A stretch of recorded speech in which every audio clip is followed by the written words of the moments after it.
altine juróom-ñeenti fan ci weeru mai ci atum 2022 mbokku téléspectateurs yi safote ànd ak ñun ci ITV dellu soit leen ak jàmm ci seen bloc d'information la totale ginnaaw weer woo xam ne amuñu woon ay invité waxtaane lu jëm ci mbirum information weeru koor gi taxoon ko ñu dellu siwaat léegi ngir waxtaane li xam ne mooy actualité bi lépp loo xam ne sénégalais yi soxal na leen lépp loo xam ne itam actualité la ci biir réew mi yenn saa yi sax ci bitim réew te mën a touché suñu réew incha allah ñu nar ci dalal ay gal yoo xam ne seen xel màcc na ci loolu te itam ñu am ci ay xam-xam yoo xam ne ñëpp nangul nañ leen ko tey nag mbokk yi ñu war a waxtaanee loo xam ne fan yi xel yëpp ñoo ngi koy xalaat li waral loolu moo di ne suñu jiital réew am ay kàddu yoo xam ne yëkkati nañ ko ci fan yi ginnaaw ab ndaje boo xam ne amaloon na ko ci palais de la République mu am ay kàddu yoo xam ne jëmal na ko ci mandat ñëpp ñoo ngi doon wax ndax président mandat bi mooy bu mujjëm wala daa nekk te xalaat mbirum ñetteelu mandat limitation des mandats yi ndax nekk na lu jaaru yoon wala ab handicap la pour démocratie wala itam lépp lu jëm ci mbirum développement loolu moo waral tey ñu sant ab laaj ci xool mbirub limitation des mandats yi ndax lu ñu war a taxawal la fii ci biir Afrique wala lu ñu war a mën a révolutionner la loolu la ñuy waxtaanee ak suñu ñaari gan yi ci sama ndajo ñu am mbégte dalal fii Alassane Cissé moom bokk ci liiti HCCT au commissariat au conseil des collectivités territoriales waaye itam bokk ci APR Alassane ñu nuyu la bàyyi la nga nuyu waa Sénégal waaye itam waa dëkk bi ñëpp ñi xam ne ñoo ngi lay teewlu ndax collectivité territoriale gox yëpp ngeen ëmb yi. waa Assane jërëjëf maa ngi kontaan ci invitation bi mais di la rappeler rek ni Benno Bokk Yaakaar laa bokk yor nouveau parti bokk ci coalition doomi réew mi nekk au conseil comme ni nga ko waxee di nuyu sama naataango Pape Sène maître Pape Sène di kontaan lu trop ñëwaat ci plateau bi. merci beaucoup ñu sant ko gën nag gërëm ku baax ci leeral gi nouveau parti boobee xam ne foofu la bokk ci benn bokk yaakaar ci beneen boor bi ñu am koo xam ne ñëpp ràññee nañ ko ci lu jëm ci mbirum àq ak yelleef doomu aadama surtout ci biir réew mi waaye yemuñu ci loolu ndax itam yenn saa yi dinañu wax lu jëm ci mbirum gouvernance ñu koy dalal moom maître Pape Sène nekk président comité sénégalais des droits de l'homme nekk itam responsable bu benn ci biir benn bokk yaakaar mais tey ci en tant que comité scientifique sénégalais des droits de l'homme lañ koy gën a tegee ci plateau bi maître ñu nuyu la bu baax dalal la ci bloc d'information bi. jërëjëf Cheikh Alassane maa ngi lay nuyu di nuyu également suma grand frère Assane Cissé comme nu mu ko waxee bon ñu am lu bari lu ñu bokk di nuyu également seen bokk téléspectateurs yi di am mbégte bu baax ñëw ci seen plateau bi. à nouveau parce que yàgg naa fi ñëw di. ci émission yu bare vraiment di am mbégte bu baax pour mun a dal fii waxtaan ak yéen ci li nga xam ne tey xëy na moo touché wàllu gouvernance ci suñu réew ak ci Afrique. maître ci yow laay tàmbale ci li nga ko waxee noonu lu laal mbirum gouvernance parce que seetlu nañ ko depuis un bon bout de temps ñëpp ñoo ngi wax ne démocratie c'est Afrique moo ngi nekk loo xam ne moo ngi gën ci développé wu ndax ñëpp ñoo ngi wax ne ñoo ngi am ay assises ay mbir yoo xam ne ñoo ngi koy teg ba ñëpp ti ràññee seen bopp Sénégal nekk loo xam ne da cee gënoon wane boppam surtout ci atum 2003 ba maître Abdoulaye Wade dugalee ci biir constitution bi mbirum limitation des mandats nekk loo xam ne bañ koy amal mën nañu wax ci àdduna wala ci dëkk yu bëri ñu ko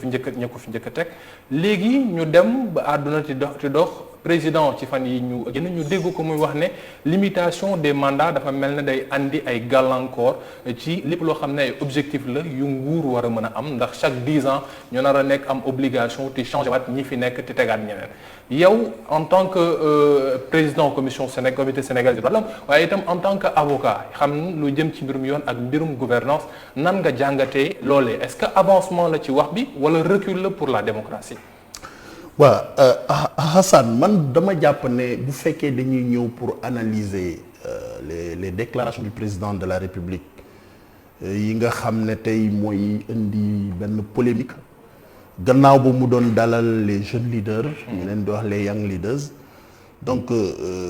dafay jàpp ne am na problème mu dégg-dégg xëj na parce que man moo tax bi coow li jógee comme d'habitude ni ma koy defee man bu dara amee damay jël un peu de recul càmbar ko càmbaraat ko dama jëlaat temps bu baax déglu le discours du président de la République dégluwaat ko et ça m'a permis de me rendre compte que le président de la République temps bi mu wax ak jeunes yi ça fait 1h33 minutes 44 secondes c'est important voilà mais booy xool tey booy revisionner vidéo bi da ngay gis ne mbiru mandat la question du mandat fi ko président cité benn yoon à la 22e minute ci 51e seconde bi la mais man en tout cas compréhension bi ma ci am ak li ma dégg boobu te il faut ñu déparé ci loolu muy d'abord président de la république daf doon waxtaan ak ay ndawu Afrique di waxtaane ëllëgu Afrique ak défi yi nga xam ne moom la ñu war a taseel parce que ndaw yi ñooy ëllëgu réew également bi président di wax ba ëgsi ci ñeenteelu défi bi c'est-à-dire le 4e défi ci la président wax ne d'abord waxul tëbul rek wax mandat daf ne la simplification des formalités simplification formalités yi moo ko ci wolof ak simplification procédure yi nga xam ne que tey moom lañ leen di teg moom la ñuy teg réewi Afrique yi muy ay conditions de financement formalité yooyu nee na en fait dañ ko war a def effectivement dafa war a am mais dafa war a am dans le respect de la bonne gouvernance ak règle de transparence mais président teg ci ne il faut également ñu bàyyi xel benn mbir Afrique tey dañu bëgg plus de démocratie muy dëgg mu joxe exemple ne gis nga la limitation des mandats dañuy demander à ce que limité loolu c'est un constat donc le président est parti d'un constat bi daf ko jële ci les lourdeurs dans les procédures et les formalités yi nga xam ne que moom la leen partenaires yi di teg pour que ñu mun a exécuter des projets d'intérêt national président ne loolu nan la ñuy def ba mun ko lëkkale ak li nga xam ne que moom mooy suñu exigence de démocratie ak exigence de bonne gouvernance et de transparence mu joxe exemple mandat en passant mu ne comme tey par exemple ñu ngi demander à ce que ñuy limiter les mandats même ñuy limiter ça le temps que nit ñi def à la tête des États mu ne loolu su fekkee ne que tey amul benn recul bu ñu jël partenaires yooyu nga xam ne ñooy liggéey ak état bi xoolaat seen conditions yooyu xoolaat seen formalité yi adapté ko parce que dafay wax ni depuis les années 60 ba léegi li fi nekkoon moom formalité yi moom moo fi loolu dañ ko war a dëppale tey ak ñun suñu comportement bu bees bi nga xam ne ça consiste aujourd'hui à vouloir créer des états yu nga xam ne que nii avec des mécanismes de démocratie comme lu mel ni la limitation des mandats mu ne loolu mooy waral tey en fait il l'a dit man j'ai compris que c'est un plaidoyer que le président était en train de faire à l'endroit des partenaires pour leur dire écoutez seen procédure yi bu décaissement am na njeexital tey ñun ci suñu wàllu dundin ci suñu wàllu même démocratie parce que autant ñun tey accepté nañu bëgg nañu te ñu ngi koy jëmal di def ay limitations des par rapport ak démocratie bi waaye ñoom ñoo de wuyu siwul voilà mais booy xool am na exemple bu am solo bu président de la République joxe le projet de route nee na tey soo jëlee benn projet de route mu ne appel d'offre dina am benn appel d'offre bu njëkk boo xam ne ni ce sont les études nee na études yooyu rek mun na def at nee na boo jëlee étude bi également l'étude pragmatique nga war ko jëmmal mun na def 6 à 1 an loolu bu jeexee ñu ñëw ci naa l'autre phase l'appel d'offre pour l'exécution des travaux kon mu mel ni président dafay wax ne tant que tey ñu ngi ak ces formalités et ces procédures yi nga xam ne moom la ñuy teg réewu Afrique mu am ay lourdeur pour que ñu mun a jot ci financement yi tant que tey ñu ngi nekk ci durée boobu bu ñu ko méngalee ak li nga xam ne mooy limitation des mandats duñu atteindre suñuy objectifs yi nga xam ne c'est pour développer nos peuples. Donc vraiment c'est un plaidoyer que le président est en train de faire beaucoup plus à l'endroit des partenaires des États par rapport à leurs modalités par rapport à leurs mécanismes de financement ci li nga xam ne mooy formalité ak procédure pour que ñu alléger ko et en passant il daf koy def en corrélation avec le temps bi nga xam ne moom la ñu war a mën a nekk ci nguur. d'accord mais su ma déggee li wax tey vraiment dafay mel ni. dañoo dëpp wax ji. voilà alors que je pense que même d'ailleurs le président dafay gën a dëggal que tey nos États sont pour la limitation des mandats moom également te gën a dëggal ne il est pour la limitation des mandats. mais c'est un plaidoyer. loolu la fi waxoon Alassane xam naa ne di nga ma baal tuuti rek ndax waa journal ñu ngi ñuy def signe on a pris l'antenne avec un peu de retard xam naa ne bon dañuy dem léegi c'est à 18h45 bi ak Baye Cheikh Sall ñëwaat ci kanam incha allah ngir defaat analyse par rapport ak loolu ndax ni ko Pape Sène gisee par rapport ak mbirum bailleurs yi ak li jëm ci international loolu lañ ko war a mën a a xoolee wala ci suñu démocratie mbirum limitation des mandats bi lu ñu war a mën a gëstuwaat la loolu yëpp ay laaj loo xam ne incha allah dinañ ko ànd ak suñu ñaari gan yi suñu jógee léegi ci xibaaru marax yi xam ne Baye Cheikh Sall lañ ci àndal dellu soit incha allah.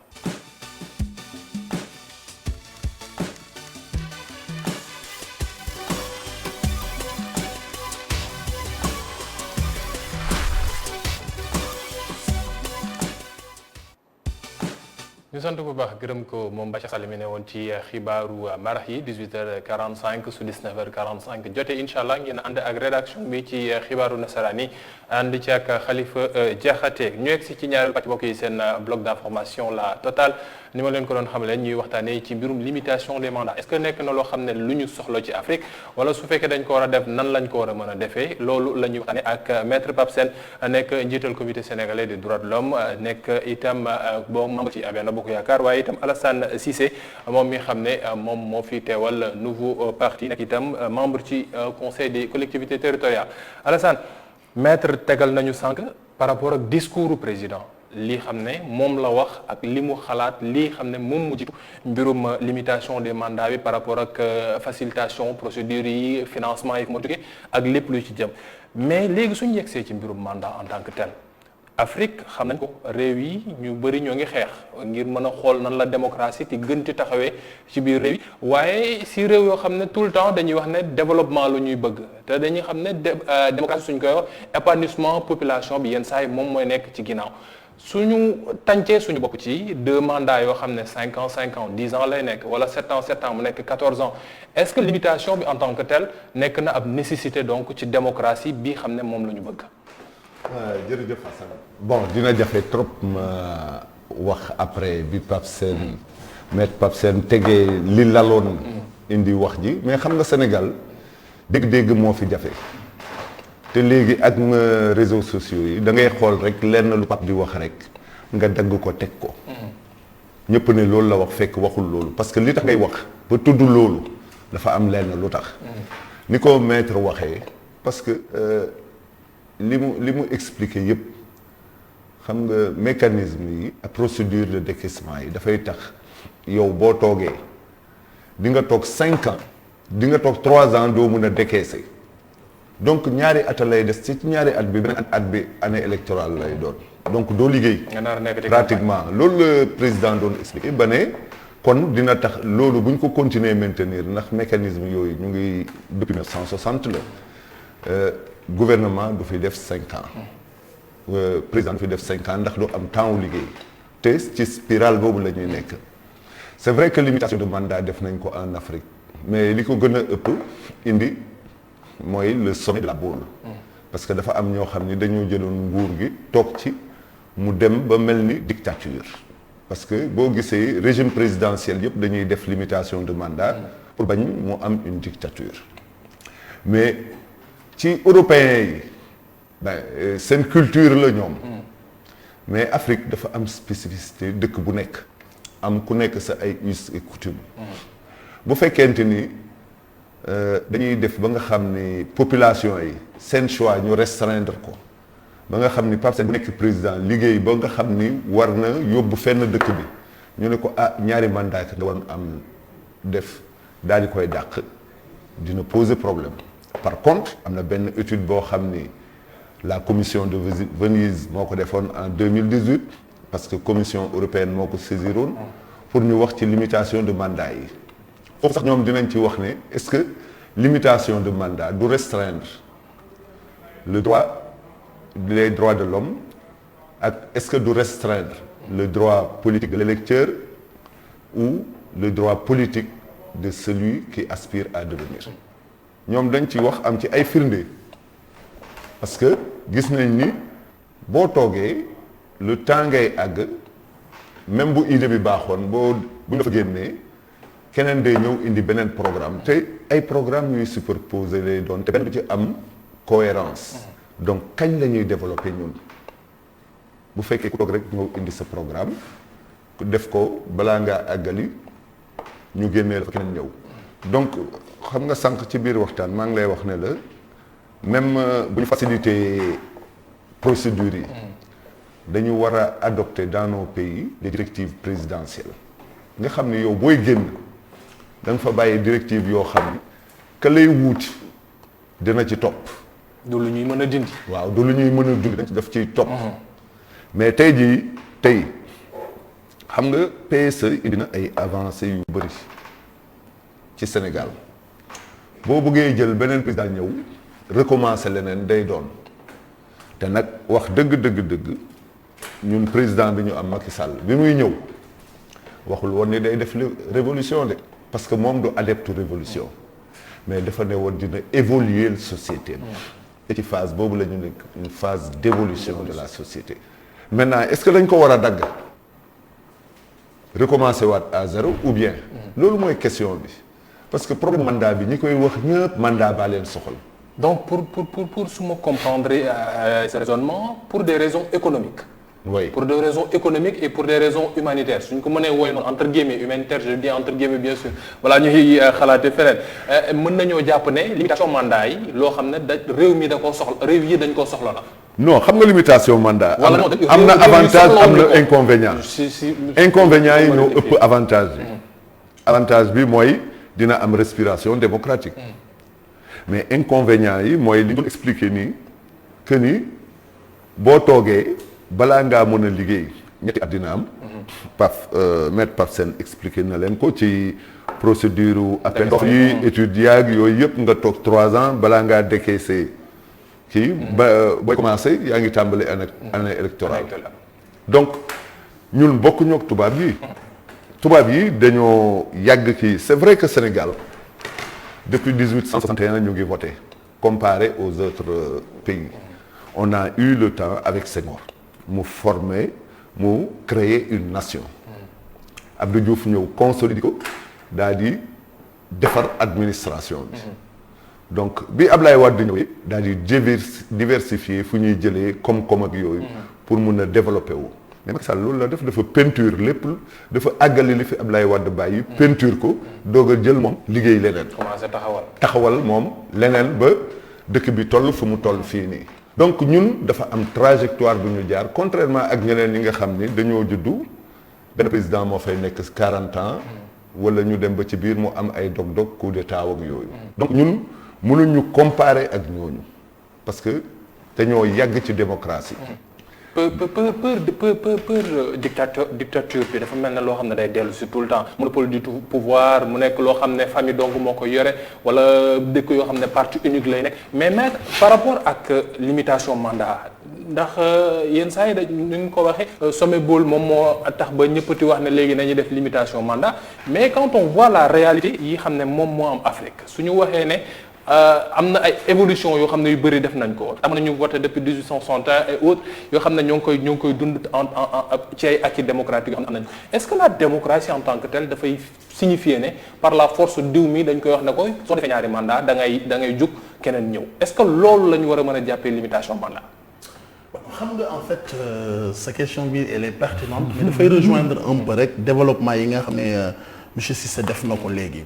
parce que en fait dafa indiwaat débat bi ci origine yi la moo tax tey ñu dem ba en Afrique ñu gëm ne dañu war a dem ci limitation des mandats wax na léegi sommet de la Baule effectivement François Mitterrand en parlant aux Africains aux pays africains mais dañu assujettiroon l'aide française au respect des règles de la démocratie donc loolu benn la mais am na aussi beneen cause boo xamee ne que nii ci ñun la parce que bon l'usure du pouvoir également moom nga doon wax léegi affaire u dictature c'est vrai que nemmeeku nañ nekk en Afrique contrairement à d'autres pays si je prends le cas des États-Unis tey option bi mooy un mandat de 4 ans mais ce n'est écrit nulle part dans la constitution des États-Unis qu'un président américain warul def plus de 2 mandats mais ñoom ñoo ko intégré dans leur culture ba président bu ñëw même su la ko constitution waxul doo ko def yow yaa ko intégré malheureusement en Afrique on n'avait pas cette culture là et on a vu des présidents yoo xam ne que nii presque dañu dee au pouvoir wala dañu màgget au pouvoir et finalement ça conduit le pays au chaos donc l'usure du pouvoir également taxoon na moo tax man dans ma position j'estime que parce que ku nekk ak ni nga ko mën a comprendre parce que démocratie également c'est vrai qu'il y a des règles standards mais il faut qu'on adapte ces règles par rapport au contexte de chaque pays te man looloo tax man effectivement je dis oui à la limitation des mandats en Afrique eu égard non pas au sommet de la Baule parce que bon dépassé nañ sommet de la boule mais par rapport à l'usure du pouvoir ak li mu ñu jural ci yenn pays africains yi ñu xam ko bu baax a baax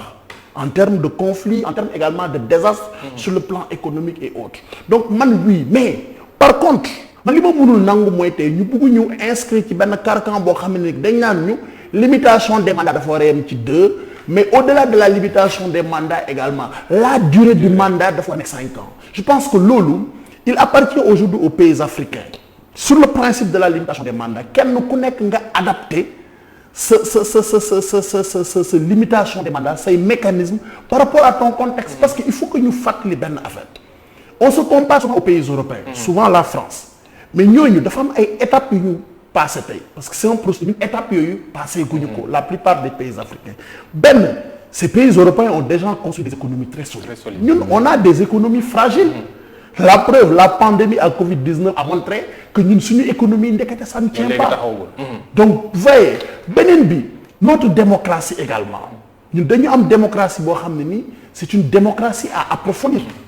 donc du démocratie à l'américaine du démocratie à la française donc dañ ko war a approfondir également même notre état de droit dañ ko war a consolider également donc yooyu yëpp nag soo koy def di ko def ci dans un contexte africain munoo tey nga ne parce que en France c'est 2 mandats avec 5 ans que ñun dañuy def 5 ans man jàpp naa ne tey rien n'interdit en Afrique qu'un pays africain bu nekkul Sénégal nekk feneen parce que même à l'intérieur de l'Afrique on a même des différences même problème on n'est pas sur le même niveau tey boo jëlee un pays comme le Sénégal en matière de maturité démocratique en matière d'état de droit doo ko comparer ak réew yi parce que le Sénégal parce que tout simplement dafa jàpp ne Covid-19 duggee ba léegi même discours bi moom oui mais bu ñu ko allégé wul formalité bi bu ñu ko assouplir mais du méngoo tey ak ñun li ñu bëgg ci démocratie di ko def mooy la limitation des mandats parce que il faut ñu am un système sur le plan international boo xam ne que ni de décaissement système de procédure boo xam ne day accompagner suñu réew yi mais méngoo également ak li ñu bëgg ci wàllu démocratie mooy di limiter suñu ay mandats à telle enseigne que la finalité c'est quoi c'est que quand on est au pouvoir c'est pour satisfaire le besoin en développement de notre communauté bu fekkee ne que da ngay ñëw pouvoir pour ñëw pouvoir nga def fi juróomi at yow tu ne peux pas faire face tu ne peux pas résister à ces procédures yi nga xam ne moom lañ lay soumettre sur le plan international au finish tu te retrouves avec 5 ans yoo xam ne ni pratiquement doo def dara loolu le président di wax ne souvent da nga gis ku ñëw pratiquement doo fi liggéey dara ñu éjecté la wax ne defuloo dara def dara moo tax l'appel qu'il lance c'est à l'endroit des partenaires des bailleurs mais le président ne lance pas un appel pour dire ou bien du deful la promotion du retour à maanaam nekkul ne dafay ñëw di revenir sur la question de la limitation des mandats c'est bien au contraire non c'est tout à fait vrai parce que ça aurait étonné quand même que tey président de la République non seulement def une réforme en 2016 pour gën a consolider la limitation des mandats nekk le président de l'Union africaine mais ñëw tey di wax ne on va retourner non c'est un élément de plaidoyer bu mu utiliser pour won partenaires yi pour won bailleurs yi ne leen te am na lu am solo lu ñu am en Afrique un acquis mooy la limitation des mandats mais limitation des mandats boobu te yéen seen procédure yi ni ngeen ko tëggee pour jàppale ñu méngoowul ak objectif de développement yi donc franchement il faut que les gens moo tax monsieur Cissé wax na dégg-dégg bi souvent aussi les gens bon c'est vrai que il y en a qui en profitent pour faire un mauvais procès au président de la République parce que gis naa ñuy def sax relation entre ce que le président a dit et les élections de 2024 alors que ça n'a absolument vraiment rien à voir de ce point de vue-là. Bon, on sait que maintenant monde réseaux sociaux lañ nekk ku nekkee dagg extrait ku nekkee xool nu muy interpréter les choses mais dafa semer aussi dafa nekk question boo xam ne c'est une question essentielle par rapport ak mandat yi parce que da ngay am projet boo xam ne moom ngay bëgg doxee Afrique su ñuy jël yenn saa exemple par rapport en termes de développement dañuy wax lu dëkk yu mel ne Kagame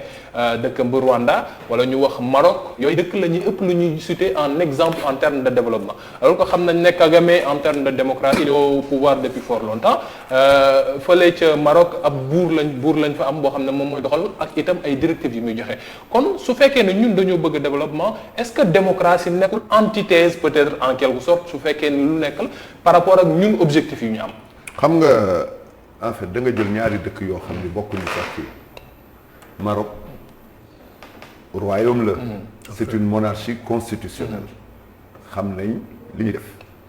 nga jël beneen dëkk boo xam ni comme Rwanda bu ko méngale ak Sénégal parce que Rwanda 50% de son budget provient de l'aide extérieure loolu la nit ñi xamul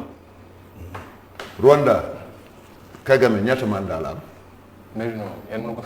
parce que depuis. donc kon xam nga ni bokkuñu régime nature régime yi bokkul. kële dafa ñëw après une tuerie bu fa amoon massacre tout mu ñëw toog noot dëkk bi toog boo gisee da ngay gis sax ñu koy wone ay cliché parce que doo gis kenn benn yoon peuple bi toog ci ginnaawam boo demee Rwanda sañoo wax sax ba tudd Kagame bokkul ak fii nga xam ne nit ñi am nañ seen liberté de ton am nañ liberté wax li ñuy wax. mais ñaari dëkk yooyu la ñuy jël. oui non en terme d' exemple. non par rapport bu may jël exemple. xam nga suñu wax bu may jël exemple su ma jël développement dañuy wax ne dëkk bii nii. ñu dañu comparé ak ñoom bu may jël exemple en Afrique su ma jëlul Maroc.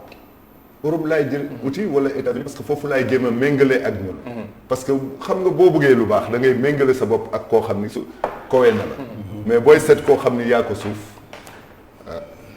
day doy waar. donc pour man yi ñuy wax noonu ñun. am nañ spécificité pays yëpp am nañ spécificité mais boo xoolee ñun bokkuñu ak ñeneen ñi mooy li ma la doon wax gis nga en Afrique boo xoolee pays bu gën a am acquaintance ak la France durant la colonisation c'est 90 ans ñun on a vécu 3 siècles avec la France on a même participé aux états généraux de la France en 1789 avec une délégation du Sénégal donc ñun dañu am suñu histoire waruñu renier suñu histoire ba nga xam ni dañuy def leneen limitation mandat c'est vrai man je suis d'accord mais xam nga yow d'accord nga ñu limiter mandat. oui mais ça permet mais une quel modèle de respiration mandat? maintenant nag modèle bi la ñu war a discuter ak comment faire ça parce que ñun suñu trajectoire ñu ngi ko continuer ñeneen ñi dañu fekk ci suñu trajectoire ba mu am sax ñenn ñoo xam ni amoon nañ des avancées démocratiques mujj gi moo am un recul démocratique mais boo xoolee ñun suñu président waaye la doon def pour tous les pays africains deful woon pour Sénégal waxul woon pour Sénégal waxul spécifiquement pour Sénégal pour pays africains yëpp la parce que dafa rafet lu njëkk que Afrique am na avancée démocratique depuis ñu def limitation des mandats mais fu ñu xojee mooy fi nga xam ni décaissement yaag yooyu dafay métti duñ ko teel a jot buñ ko doon teel a jot dinañ am seen développement kon mais loolu nag dafa am lu mu laaj. mais est-ce que léegi bon xeex bi nekkul ngir ñun ak bailleurs yi ñu toogaat parce que ba ñuy def aussi ay durée ne bailleurs yi xaalis bi période bi lañ ko war a def étude balaa ñu koy jot ak ñoom seen est-ce que léegi bon nekkul xeex bi loolu la. loolu xam nga boo xoolee président depuis muy wax ci yenn yi depuis mu commencé di wax yenn yi en Afrique ay plaidoyer la pour africains yi. ba muy wax. une place au conseil de sécurité yooyu yëpp ba ñëw ci limitation de mandat bi nga xam ni baax na. mais dafay am tirage spéciaux yi ak yeneen waaw yooyu yëpp. waxul pour Sénégal pour nit ñi lay wax parce que Afrique dafa toll ci benn moment boo xam ni ak pandémie bi amoon suñu koom-koom rës na am na yoo xam ni pour ñu def ko il faut que ñu am décaissement yu gaaw. moom loolu la doon wax pour que ñu jàppale africains yi yëf yi gaaw. mais pas pour ñu jàppale ko mais yow nan ngay mën a taxawee nga magnifier. l'avancée de la démocratie ba pare nit ñi dagg foofu dagg fi ngay magnifier l'avancée de la démocratie di wax ci bi nga ne limitation mandat yi lii lay indi ñu jël limitation mandat yi rek teg c'est-à-dire mais xamatoo lan la ñu bëgg quoi fii Sénégal parce que ñoom lenn rek moo leen soxla bëgg wax loo président lu mu waxagul peut-être nag loolu da cee war a wax déedéet peut-être loolu da cee moom mooy xalaat gis nga li kii doon wax Fabrice doon wax leur président là Macron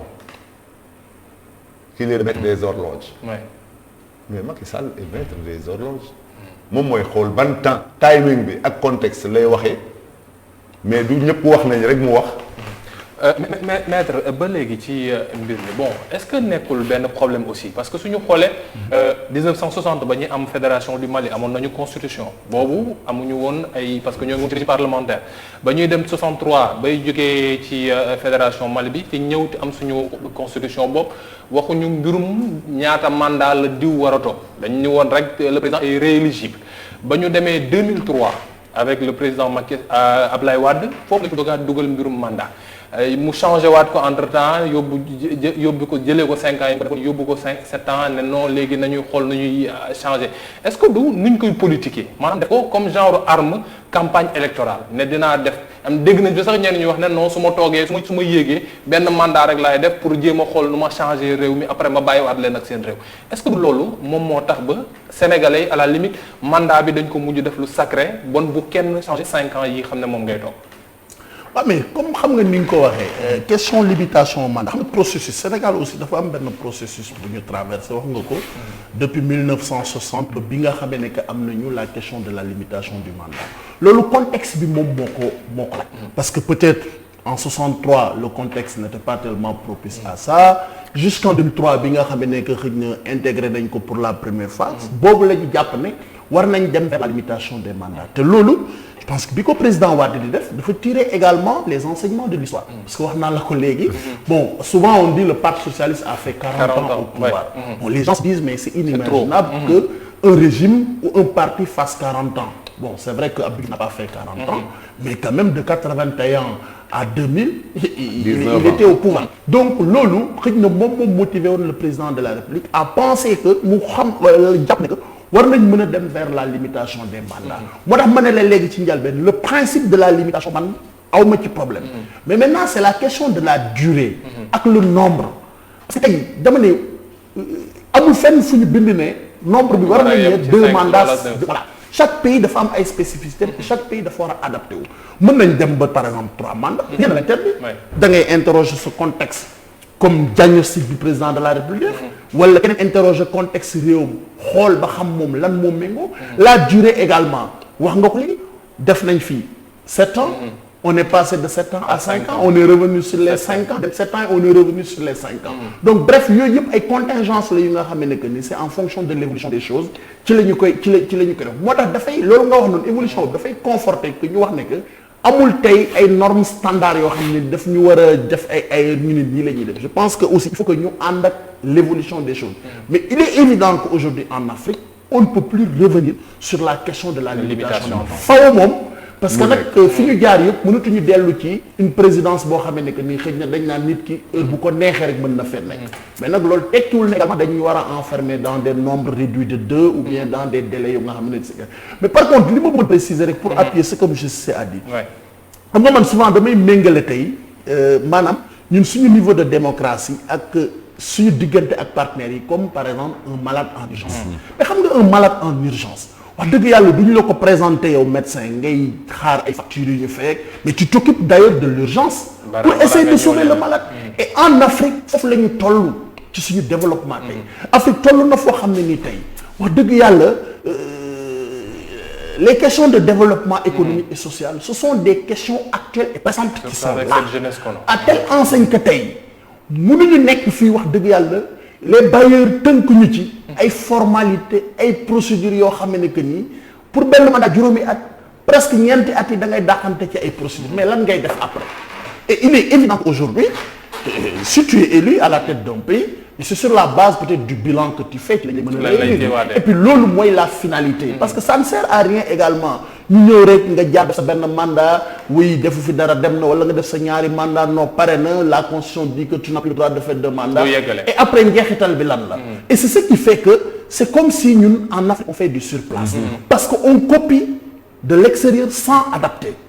donc loolu nag il faut que ñu koy bàyyi xel bu baax a baax a baax parce que quand même on n'est pas quand même souvent am na ay wax na ko d'ailleurs dans son discours il y a des choses qu'on ne maîtrise pas c'est-à-dire que tey am na yenn pays yi nga xam ne nañ ko mécanisme yi ñuy am pour def yenn yi ñun amuñu ko donc soo ko amul nag li nga bëgg mooy comme li président def nii maanaam lancer un appel aux partenaires xamal leen ne leen ñun en Afrique on veut la démocratie dëgg la looloo tax ñu def limitation des mandats mais kon yéen partenaires yi da ngeen ñuy jàppale ci seen procédures yi ñu simplifier ko ba nga xam ne nii man su ma opté pour def ci sama constitution réew su ma opté pour ne ñaari mandat nit mënu ko weesu ñaari mandat yooyu procédures yi ñuy mettre en œuvre pour décaisser pour que ñu mun a réaliser des projets de développement mais au moins nga mën ci def loo xam ne que ni askan wi dina ci gis seen bopp te loolooy tax aussi Afrique génn fi mu nekk mais sinon ça va être un cercle vicieux pour l'Afrique va tourner en rond. il reste juste 30 secondes pour terminer su fekkee ne dañu war a yegg ci ay réformes encore parce que constitution Sénégal quand même laal nañ ko laalaat lu bëri ci andi ay coppite su fekkee dañu nar defaat réforme en tant que tel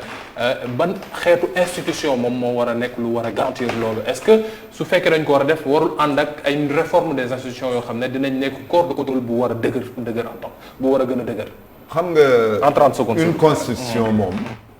dafay évoluer elle est évolutive figé wul comme le Coran waaw une constitution parce que nit ñi ñooy xalaat tënk ko day dem jamono du méngoo ak loolu ñu xalaataat tënk ko mais Afrique lu mu soxla mooy des institutions fortes il faut que suñu institutions yi am dëgër laay taxaw mais bu fekkente ni ñu ci bopp ñooy fragiliser nos institutions naka la ñu keneen koo xam ne daf ñu war a jàppale bëgg mais du mun a ndee parce que xoolal léegi fii dama koy jël rek ci réseaux sociaux yi da ngay nekk à la tête d'une institution ñu lay saaga même l'institution religieuse respecté wuñ ko dañuy saaga président dañuy saaga ñi yore yeneen institution yi di saaga suñu xalif yi andi problème régulation fan la ñu jëm naa ne beneen yoon incha allah fan la ñu jëm bu ñu toppee loolu ay mbir la yoo xam ne am naa ne dinañ ci wax ndax mbirum droit de l'homme la loolu moom maître xam naa ne dina ci am ay kàddu waaye beneen yoon incha allah dañ ci jéem a andi ay leeral sant ko bu baax gërëm ko moom Alassane Cissé bokk ci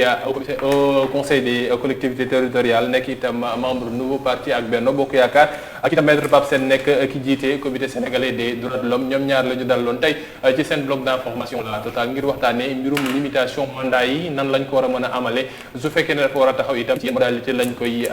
sànce mbokk yi gërëm leen jox leen dig daje ëllëg incha allah ci beneen waxtaan beneen ponk boo xam ne day laal actualité bu Sénégal léegi tuuti publicité laataa ñëw ci xibaaru nasaraan ni 19:45 ànd ci ak Khalifa Diakhaté jërë ngeen jëf.